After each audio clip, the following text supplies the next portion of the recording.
الله الرحمن الرحيم الحمد لله وكفى وسلام على عباده الذين اصطفى اما بعد شافع کونوں مکہ کی راہ دکھلاتا رہا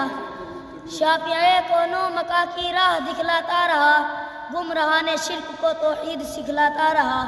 پرچم اسلام ابر درخشاں کے روپ میں پرچم اسلام ابر درخشاں کے روپ میں بت قدوں کی چار دیواری پر لہراتا رہا اس گلی میں عصر حاضر کا فقیر بے مثال اس گلی میں عصر حاضر کا فقیر بے مثال سنت خیر الورا کے زمزمے گاتا رہا ملت اسلامیہ کے درخشندہ ستاروں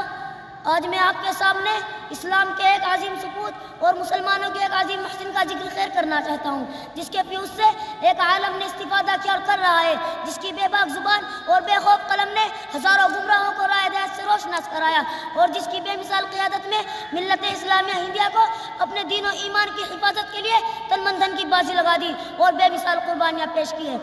میری مراد حجت الاسلام حضرت مولانا محمد قاسم نانوتوی رحمۃ اللہ علیہ ہے ملت اسلامیہ کے دھڑکتے دلوں یہ وہی مجاہد جلیل ہے کہ جنہوں نے باطل کو مٹانے اور اسلام کا پرچم لہرانے میں تن من دھن کی بازی لگا دی حکومت برطانیہ نے ہندوستان پر غاصبانہ سکہ جمایا اسلام کو مٹا کر عیسائیت کی تبلیغ شروع کی کئی لاکھ مسلمانوں کو شہید کر دیا گیا جن کے گھروں میں ہاتھی جھومتے تھے پھوٹا کٹورا لے کر در در کی بھیک مانگنے پر مجبور ہو گئی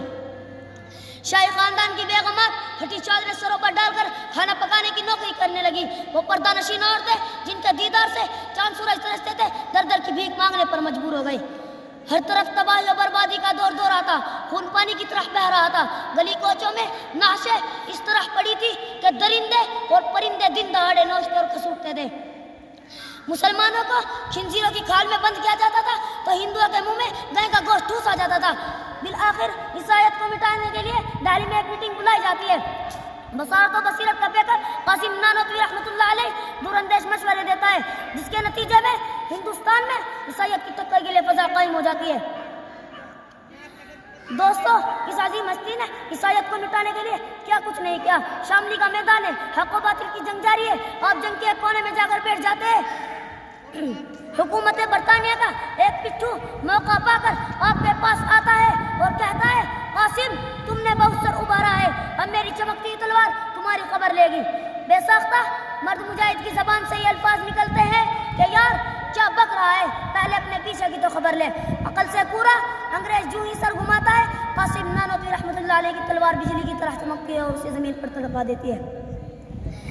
اسی جنگ میں موصوف کی کن پٹی پر گولی لگتی ہے حالت دگرگوں ہو جاتی ہے کپڑے خون سے شرابور ہے مگر عزم استقلال کا یہ پہاڑ اٹھتا ہے دیکھتا ہے کہیں گولی کا نشان نظر نہیں آتا